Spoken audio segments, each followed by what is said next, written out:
Hey everyone, quick update on Aptos. Aptos is down about 5% in the last 24 hours, now trading around 82 cents.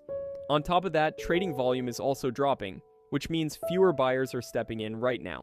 So the big question is this just a healthy pullback before the next move up? Or are we looking at a potential bull trap? If buyers return soon, we could see bullish momentum build again.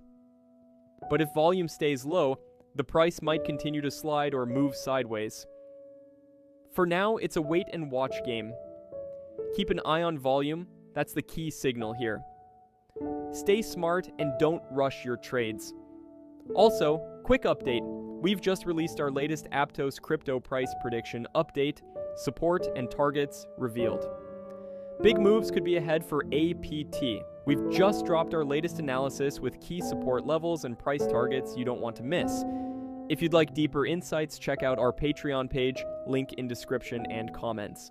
There's also a starter plan available for just $10 if you want to try it out. Got a specific chart you want analyzed? Feel free to DM me anytime.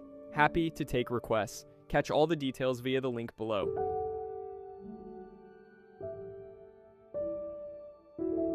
Disclaimer, please do your own research. This content is for informational purposes only and is not financial advice.